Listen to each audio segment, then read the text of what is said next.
Ao vivo, essa é a nossa live diurna número 213, nossa live diurna deste sábado.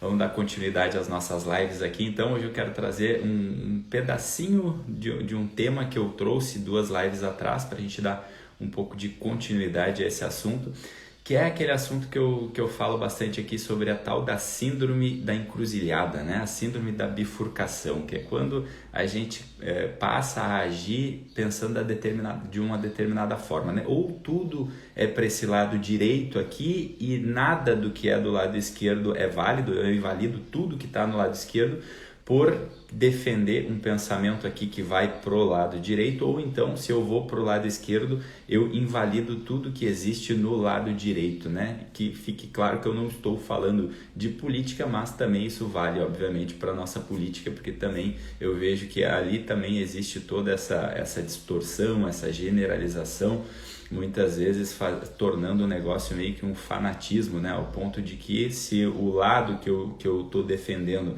ele erra, eu preciso passar pano, porque senão eu vou estar dando força para o outro lado, né? Isso é uma grande besteira, né? Mas não é sobre política que eu quero vir falar aqui, não é essa a minha proposta, mas às vezes no nosso dia a dia, no nosso cotidiano, na nossa forma de agir no mundo, a gente também tem um pouquinho dessa atividade, né? Poxa, é tudo que eu tenho que defender tudo que está indo para um lado e eu acabo anulando tudo que está no outro, né? Então, onde eu estou querendo chegar com tudo isso, né? Hoje a gente vive num momento onde muitas pessoas querem atribuir tudo que vale nessa vida, tudo que vale nesse mundo, tudo que pode ter valor nesse mundo a um tipo de prova científica, né? O pensamento cientificista, né? Tudo que acontece no mundo parece, poxa, não tem prova científica, então não tem valor, então não é válido, né?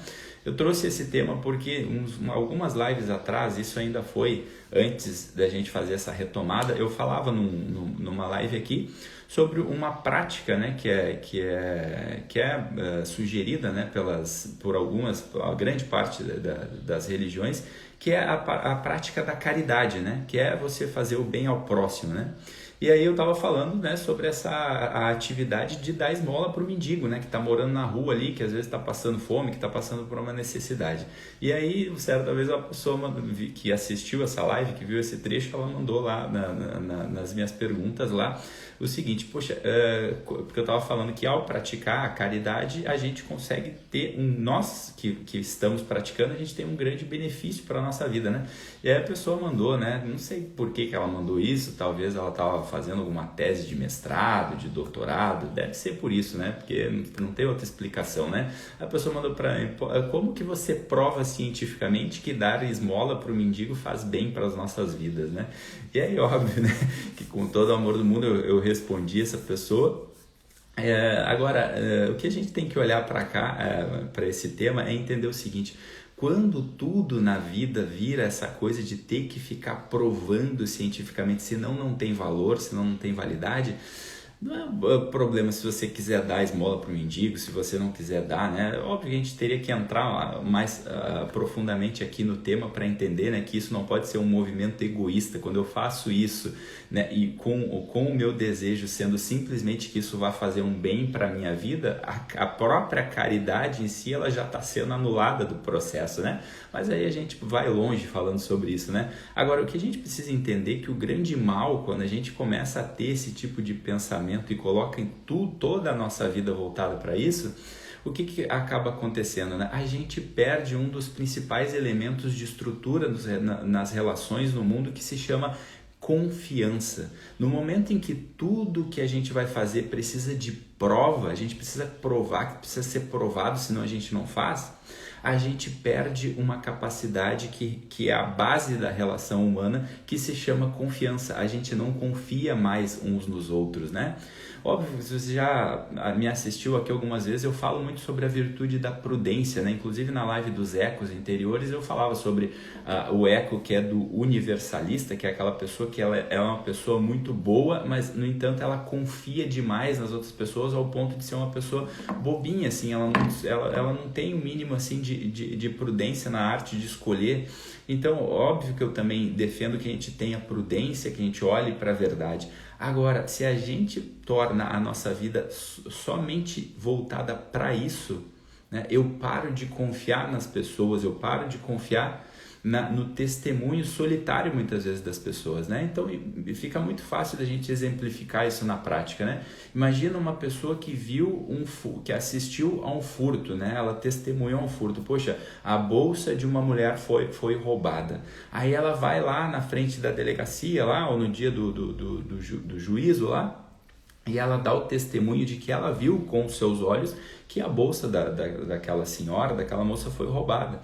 Aí imagina se, poxa, não, então prova que isso aconteceu. Ela não estava gravando na hora, ela não estava filmando, ou seja, a confiança no testemunho dessa pessoa precisa existir para que aquela justiça seja feita. Senão, nada vai acontecer, a injustiça vai continuar existindo porque ela não teve como provar aquilo, né? E isso a gente pode levar para os maiores absurdos, né? Imagina se um filho começar a dizer, a mãe fala para o filho, meu filho, não é para você descer lá para o play sozinho, porque é perigoso. Imagina se o filho parar e olhar para a mãe e dizer assim, mãe, prova para mim então que eu não posso descer para o play sozinho, que é perigoso, prova que é perigoso eu descer para o play sozinho. Poxa, imagina se a mãe vai parar para provar cientificamente para o filho que ele não pode descer para o play porque é sozinho, porque é perigoso. Simplesmente ali o que impera é a autoridade da mãe. A autoridade da mãe está acima de uma prova científica de que o filho descer para o play é perigoso. Imagina se o mundo vira isso, tudo vira isso, pronto, acabou. É uma desordem, é um caos total. Então, quando a gente volta a dizer, né, antes que pessoas implicantes venham aqui e comecem a dizer que eu estou querendo invalidar, poxa, pelo amor de Deus, né? A ciência, ela tem um nível gigantesco de importância na nossa vida e no nosso mundo, né? Graças à ciência, muitos benefícios hoje acontecem no nosso mundo. O que eu estou falando aqui é essa síndrome a própria síndrome de encruzilhada da qual eu estava falando, né? Tudo é uma coisa ou tudo é outra. Se tudo vira ciência, pronto, acabou tudo, né? Acabou a fé não vale de mais nada, né? A religião, a espiritualidade não vale de mais nada, né? Então pronto, tudo é ciência, tudo precisa ser provado. Então, eu não sei lá por que a pessoa ficou, né, me perguntando, né, se dar esmola para o mendigo tem prova científica. Quando tu tá na dúvida, meu filho, o que tu faz? Exerce a tua liberdade, vai lá e faz, experimenta fazer e depois tu vê. Agora, vai com a motivação correta, senão é óbvio que não vai funcionar, né?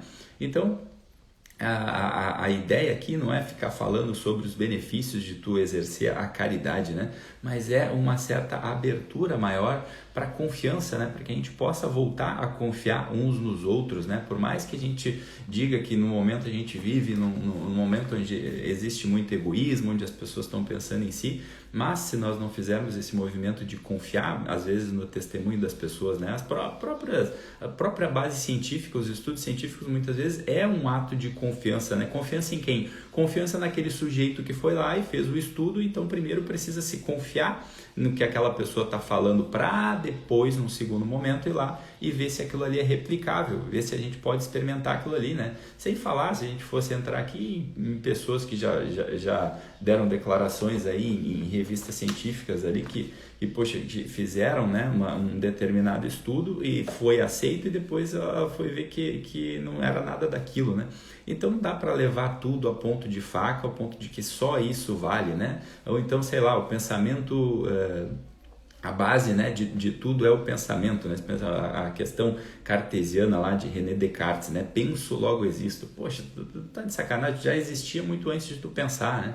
Então, no momento que o centro do mundo vira essa parte, né, do pensamento, da coisa racional, poxa, então são afirmações que são facilmente refutáveis, né? Então, ora, a cadeira, então, aqui ela não pensa, então ela não existe, né? É o contrário, eu existo, né? Então, primeiro, né?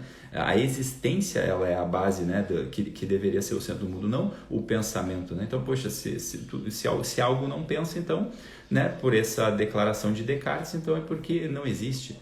Então, é uma grande besteira, né, quando a gente toma algumas coisas como uma verdade absoluta e somente aquilo vale, né? Aquilo que eu vi falando da síndrome de bifurcação, né? Tudo é livre-arbítrio, né? Então, pronto, não existe o destino, a predestinação não existe, né? Ou então, não, tudo é predestinado, então o livre-arbítrio não existe. Poxa, a vida não pode ser uma articulação entre uma coisa e outra? Tu não pode estar aqui exercendo o teu livre-arbítrio, né? a tua vontade, o teu desejo de agir, e ao mesmo tempo tu ir contando com algumas coisas que não estão ao teu alcance, né? Algumas coisas que já estão predestinadas. Por que tem que ser só uma coisa ou só outra, né? Então é um momento da gente parar para pensar um pouco, né? Para se questionar mesmo, né? Poxa, será que precisa tudo ser ciência ao passo que elimina todo tipo de fé, todo tipo de estrutura espiritual ou não, né? Ou também, se eu for para um outro lado, né, de querer anular totalmente o que a ciência faz, a vida pode ser articulada entre as duas coisas, né? Por que não? Então, que a gente não perca, né, no fim das contas, o que eu quero trazer de mensagem é que a gente não perca a confiança no outro, né? Então, eu sou uma pessoa que acredito muito que, por mais difícil que possa ser, até o seu último dia de vida, isso já está provado na história, né? Naquela história, né? da tradição do ladrão do último minuto, né? Que conseguiu se converter. Então, eu acredito muito que as pessoas, por mais, né, que a vida dela de repente tenha sido torta uma vida inteira, ela pode ter a vontade e o desejo de mudança, né? Ela pode conseguir mudar, né? Então, às vezes a pessoa me vê declarando esse tipo de coisa e fala, então sei lá, a pessoa que mais cometeu mal na história tivesse agora na tua frente, então tu acredita que ele podia mudar? Primeiro que ele já morreu, então ele não vai estar na minha frente, né? Então é uma grande besteira essa tua pergunta. Agora, se ele estivesse vivo e estivesse aqui na minha frente declarando que deseja mudar e que tem esse desejo dentro do seu coração, eu acreditaria sim, por um único motivo, que é muito fácil, não é no sentido afetivo da coisa, é porque simplesmente ele está vivo. Se está vivo, tem vida ainda acontecendo. Se tem vida ainda acontecendo, se o relógio não parou, se o tempo não acabou, eu tenho vida para poder exercer essa mudança que eu desejo. Então, por isso, nesse sentido, a gente precisa voltar a confiar, né, nas pessoas, né? Porque no fim das contas o que estrutura o teu relacionamento, seja com a tua esposa, com teu marido, com teu filho, com teu patrão, é uma relação de confiança, né? Que é trabalhar, né, para alguém. A gente trabalha e muitas vezes depois recebe, se não é uma base de confiança. A confiança, ela estrutura o mundo. Se a gente perde isso, a gente perde tudo, né? O que estrutura o mundo é essa verdade, olhar para as coisas ali como elas são, e articular isso com o amor, que no fim das contas é a confiança. Se a gente elimina isso, a gente vira meio que uma máquina, vira um robô, né? Se tudo precisa ser comprovado cientificamente, a gente não está mais se relacionando com um ser humano, a gente está se relacionando com uma planilha de Excel, né? Tudo precisa ser aqui provado. Então, que a gente pare com essa besteira, se a gente está diante de alguma coisa que alguém viveu, testemunhou e está ali nos sugerindo, e eu quero experimentar se é bom ou não, eu vou lá e experimento, e aí eu tiro minhas próprias conclusões, né? Sei lá, qualquer exemplo mais simples, até o que é provado cientificamente. Olha, é provado cientificamente que beber água faz bem, que você precisa beber X litros de água, né, dependendo do seu peso corporal. Olha, eu posso simplesmente sair acreditando que um grupo de pessoas foi lá e validou aquilo ali. Agora, ou eu posso ter outra forma de fazer isso, é aplicar isso na minha vida e ver qual é o resultado que isso vai ter. Aí eu começo a beber água e aí eu vejo que, poxa, realmente isso fez um bem para a minha saúde, né? Eu me sinto mais saudável, eu me sinto mais disposto. E pronto, então quer saber se algo funciona ou não, vai lá e experimenta, mas para com esse pensamentinho implicante de que fica implicando com tudo, né? Tudo que o outro fala eu tenho que ficar ali refutando, implicando, porque se não é provado cientificamente, então tu simplesmente não vale nada aquilo que tu está falando, né? Então vamos parar com isso, vamos fazer com que a confiança volte a imperar, não aquela confiança que te deixa vulnerável, que sai acreditando em tudo que a outra pessoa fala, mas vai lá, faz uma articulação entre isso, experimenta e depois tu tira a tua própria conclusão se isso funcionou ou não. Tá bom, pessoal? Essa foi a nossa live número 213. Espero que tenham gostado, compartilhem com mais pessoas. Estaremos de volta hoje na parte da tarde para fazer a nossa live 214. A gente está preparando um conteúdo bem legal aí para compartilhar com vocês, tá bom? Um ótimo sábado, fiquem com Deus e até a próxima. Tchau, tchau.